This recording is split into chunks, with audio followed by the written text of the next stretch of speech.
how to sell if you're an introvert. And a lot of introverts struggle with closing the deal out because it requires them to step way out of their comfort zone.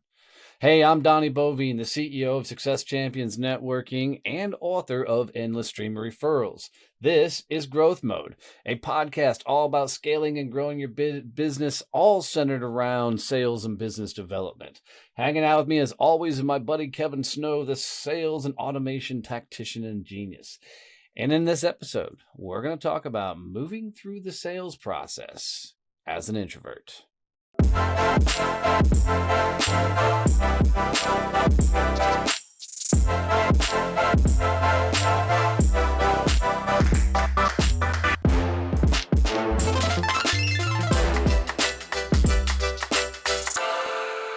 All right, Kevin. You know this ain't my episode. What? You're not an introvert? Shocking. Dude, I complete introvert.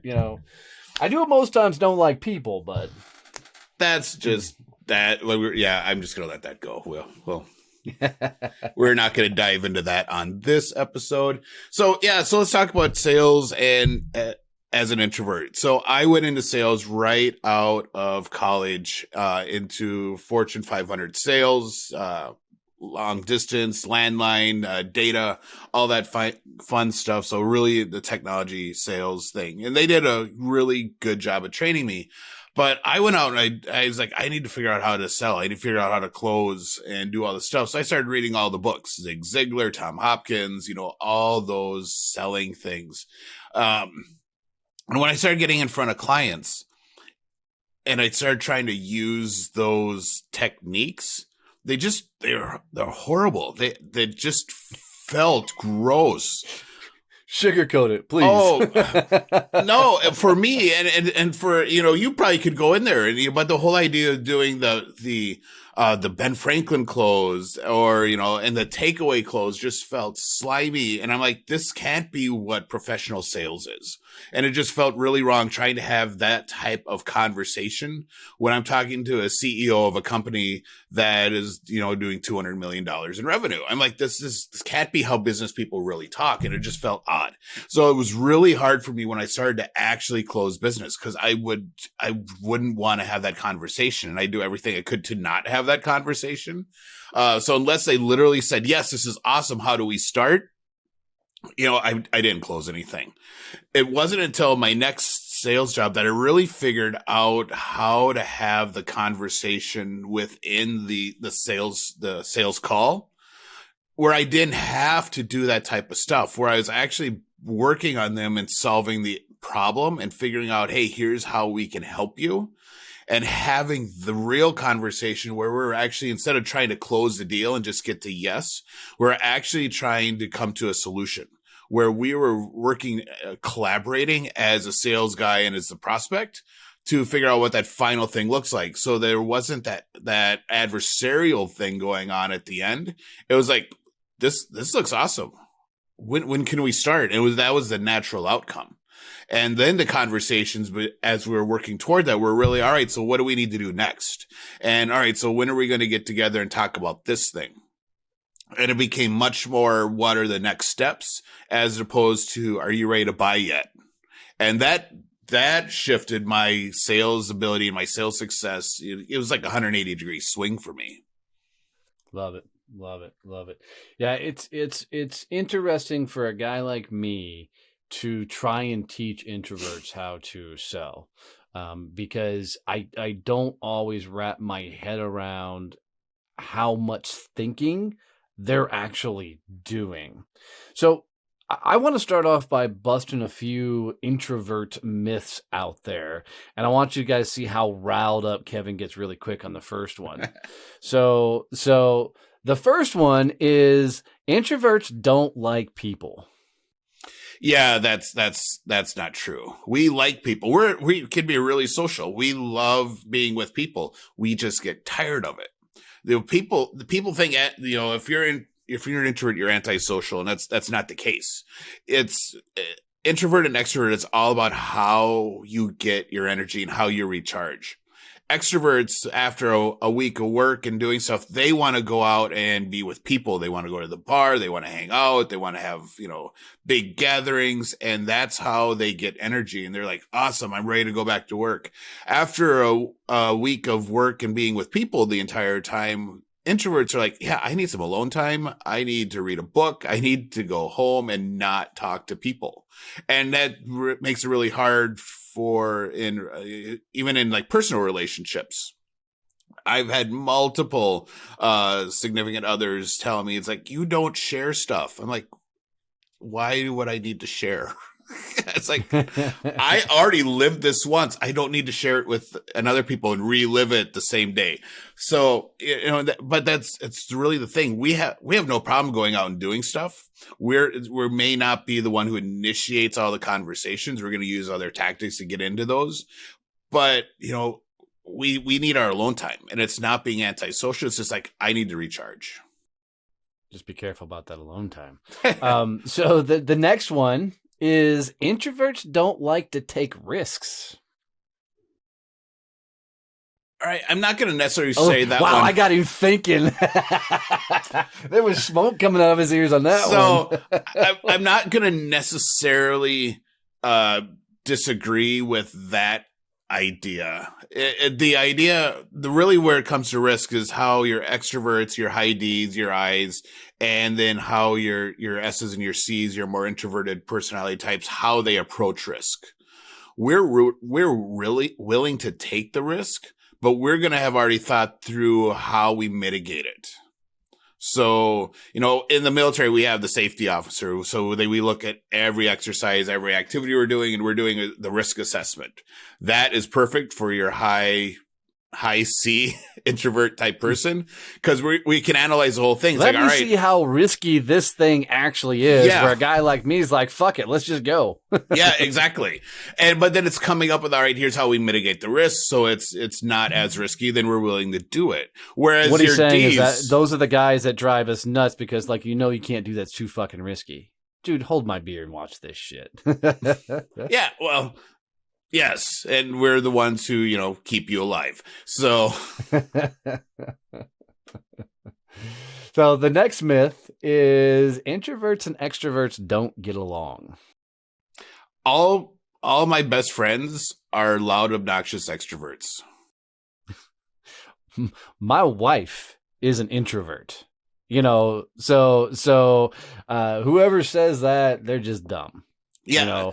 What I think people see on that one, truthfully, I think they see at big party functions, they see the extroverts loud, crazy, and they see the introverts a little bit more on the perimeter sometimes of those conversations. And the loud, obnoxious people just get more eyeballs on them.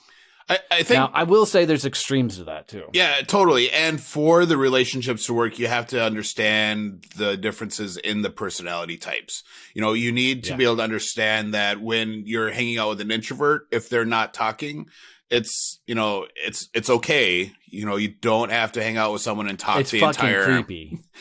Because we're just happy. Hey, we're hanging out with our buddy, and that's cool, and we're good with it. Whereas extroverts, and especially your eyes, need to be engaged in some social activity all the time. So it's really understanding that, hey, it's okay. And if you're the introvert, it's like, hey, it's okay to talk.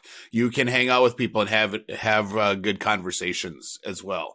So, hey guys, if you want a secret to get introverts talking, just feed them a couple of beers, give them a couple shots. They'll usually loosen up pretty well, right? And come hang out with you. So, all right, let's kick this over to sales. So I'm gonna let you do a lot of it, but I'm gonna grill the shit out of you as we talk about it. Because, for me, it fascinates me watching, and I'll go back to a guy I did some sales training on once upon a time that was a multiple black belt in some sort of martial arts. And trying to teach him sales was like trying to teach somebody martial arts. He was always waiting for when they do this, you do this. And when you do that, you do this, right? He was always looking for the fucking move. And I couldn't get him to wrap his head around there's no static 1, 2, 3, 4 here. Right? The conversation's got to ebb and flow.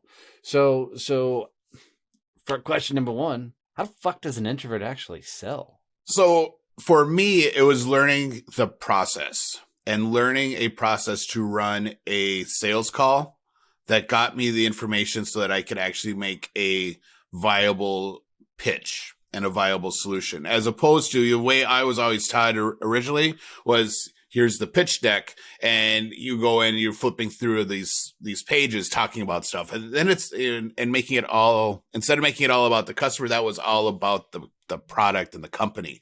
So for me, I wasn't so much, all right, if they do this, then you do this. It was like, I need to know the flow of how I question. So it was like, all right, so you start off with general questions, how long has your company been in business? How did you get here? Tell me your story type stuff. And then you proceed into questions that are getting more intimate. It's just like dating. You don't jump into, and we did this episode, but you don't jump into a relationship and, the first question is, hey, how big are your boobs? That's not the initial question you ask at the bar. Maybe it is for you. And if that works for you, awesome. Does not work for me. But so if you haven't listened to episode 69, how sales is like trying to get laid, go check out that episode. But for me, it was building that. All right, so here's how I do questioning. I start here, then I will talk about operational stuff. Then we're going to talk about, financial stuff and get to that part where you had to build that trust.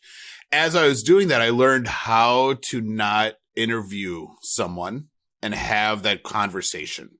So for introverts to sell, we need to be questioning and we need to be able to get this information that we can be analyzing. And, that's a cool thing. This is why I think introverts can make really awesome salespeople, because we listen and we want to consume the content that the client is giving to us. And the whole time that's coming in, we're thinking about, well, we could do this and we can do that. And I need to ask this question. So once you figure out the general questions, then you start working on, all right, so how do I make the questioning flow in a really authentic way? And what are my triggers? Then you can do all right, so they asked this, so I probably need to follow up with this question. Now you can do the what if this, then that type stuff.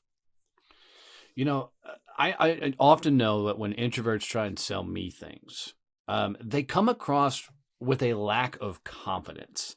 And I know this to be true. It's not always a lack of confidence. Sometimes it is, right? But it's not always a lack of confidence. They're contemplating or in their head thinking about the next move, that it slows them down. So how would you tell an introvert to project more confidence than maybe they might project in the first place? So I don't think it's just projecting confidence. It is really about understanding who you're selling to. So you need to be able to identify who that person is that's sitting across from you and what their personality is. So are they that high D that is not going to want the long drawn out answers? They want to get they want to get to the end point of the conversation as quickly as possible. Is it the high I where, they want to be doing all the talking.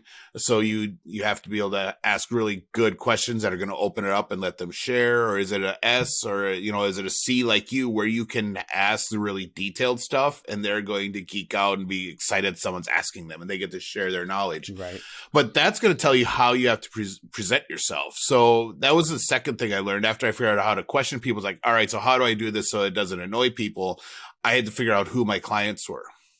And then if they were that D, I had to up my personality and how I was engaging with them a little bit. If I was in with the IT people, then I could just be me. And, I don't want people to go out there and, be something they're not, but you need to be able to elevate how you interact with people based on the situation. If anyone's seen me on stage, no one would ever think seeing me on stage that I was an introvert. Just wait for 5 minutes after the stage and you'll see the introvert because he's melted. Because where's Kevin gone? If he's in his room, he's watching TV, he'll be back in an hour. But it's true. You have to be able to, sales is a performance. And you have to look at it that way. And you have to understand what your audience is expecting and how they're going to consume information from you. Yeah. I also think, and I'm just going to keep throwing questions. I get a lot of fun ones. That a lot of introverts, as much as they think, they don't tend to go back and analyze what happened in the last sales call, which is always fascinating to me. When you ask them to debrief what happens, oftentimes they come across like they've just flat out forgot what just happened in the entire sales call because they were so much in their head through that process. So why should they debrief, and how does an introvert debrief a sales call? I'm not going to disagree with that observation about us either, because I do that all the time. I think for us, the big issue with that is, So that wasn't a myth, guys. So you introverts, y'all just can't remember what the hell you did 2 seconds ago. It's not that we can't remember. It's that having that sort of introspection is more difficult for us. When Donnie wants to go down a route of having woo conversations, I'm like, oh God, really? Because now I have to think and share. So that's part of what's hard. Prime for example. So we were doing end of year with all of our people in Success Champions networking. What are your biggest wins? I sent Kevin a private message. I'm like, dude, you got to share your wins. He's like, really? Do I have to? I'm like, yes, motherfucker. The rest of all of our clients and friends are sharing your shit. You're jumping in and playing the game. Yeah. So it's really that having that introspection, having that conversation with someone, that's the uncomfortable piece. We'd rather look at we'd rather go into our CRM and look at the data and see, all right, so here's here's where my drop off is. And then go look at that specific piece and think about, all right, so what am I doing? Why is that causing, and finding the issue and the solution, as opposed to rehashing something that they just went through. It's back to you never share anything about your day. Yes, because I just lived it. I'm good with it. It's already, can we move on now to the next thing? No, know your audience, Kevin. Know your audience, right? Yep. So, another one great question is, introverts can't do cold outreach. So they can't do cold calls. They can't do walk-ins. So, it's a one that gets thrown around quite often. So what do you say to that? You're right, Donnie. Go ahead. We can't. We suck. Yeah, no, that's not what I was going to say. I will agree that the door knocking and walking in is dumb, and I did try that a couple times, and for me, it was more all right, this takes way too long. I can make way more calls than I can knocking on doors and stopping in and hoping that someone's there. So I will admit that door knocking is a fucking art, and you better be a fucking actor that can perform their ass off to get in the door. Totally. So I never liked it. I did it a few times. I had other salespeople on my team who did it all the time, and they loved it. I'm like, awesome, more power to you. I'm going to stick with my telephone thing, but we can totally do cold calls. So again, it's understanding how to do it. And you have to, for us, if you just throw us on the phone, it's going to be really hard. I needed the script. I needed to learn how to do it and what I wanted to say, and then start figuring out, then I could analyze what was happening. And I could think about, all right, so how do I change this? What sounds better? How do I adjust this? And it can be done. The biggest thing for us is it is a harder close. It is not the same type of close that I was able to do in the sales portion of the relationship, where we're building that collaborative solution and just, and I was able to move and get people to say yes without asking them the hard question. In the cold calling, you have to ask for the call. You have to ask for the meeting. And you have to, and part of that is getting the courage and the getting comfortable making that request. And that's just repetition. The initial times it sucks. But the more you do it, you're going to figure out how to do it so it feels right to you and it's not uncomfortable. And because that's what's going to screw up your calling. Because if you're uncomfortable and you feel like it's weird, you're not going to come across authentic. You're going to come across as a sleazy salesperson. Love it. This one's a personal question for me. Why do introverts suck why do introverts suck so bad at small talk? Because it's not important to us. Why? It doesn't serve a purpose. It's, it's not getting me any data or any content that I can make use of. I can't, so yeah, it's snowing again today. Yeah, no shit. I just came in from outside. Why are we talking about this? Let's get to, important stuff that's interesting and that I can analyze. It's I think I just fell asleep during that last statement. I'm sorry. What'd you say? yeah, it's, that you literally said so I can analyze. Yeah. Oh, well, but that's part of it. I want to freaking poke my eyeball out at a moment. I know, but that's how we are. We're always thinking about stuff. And the small talk doesn't give us anything that we can really, there's no meat on that conversation for us. Well, I mean, it's funny because there's a lot of people that you're going to sell to that require small talk, right? They need you to small talk with them, like an I. If you can't small talk with an I, you're in trouble. If you can't small talk with an S, you're in trouble. Yeah. Your D's and C's, you can get away with skipping small talk altogether and going straight into business. As you keep saying, it's know your audience.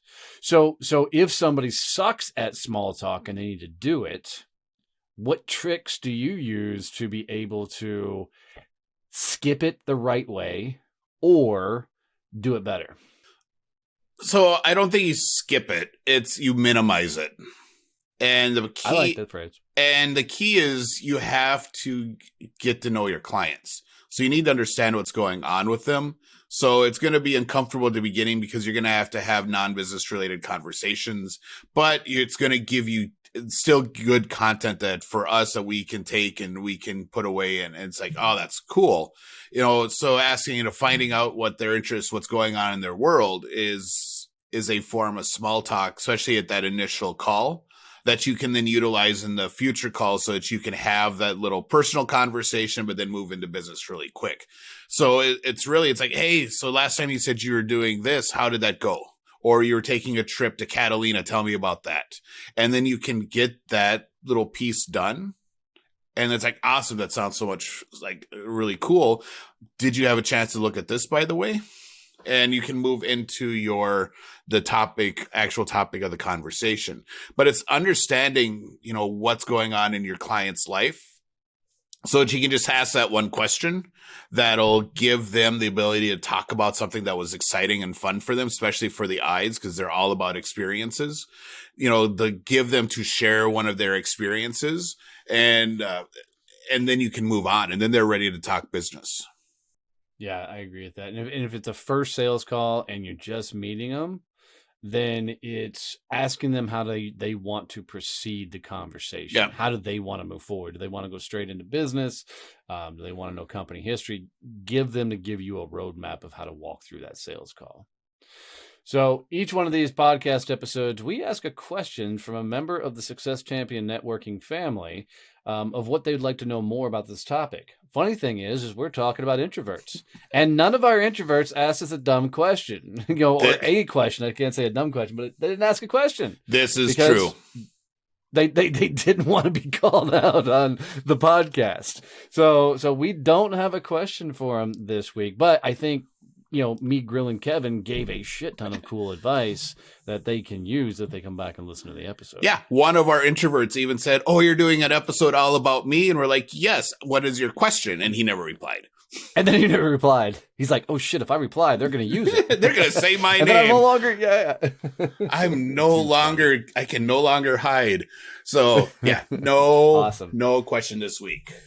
Awesome. So, Kevin, what's the action item this week? I think it's best if you walk them through it. All right. So the action item this week, if you are more on that introverted side of the personality spectrum, first thing you need to do is go into your library of sales training and throw out everything from Zig Ziglar, Tom Hopkins, Brian Tracy, or any of the old sales masters, and just get rid of it.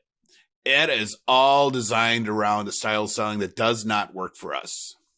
All right. And find alternate books. So the one that I found when I was making the big transition, it's called Solution Selling.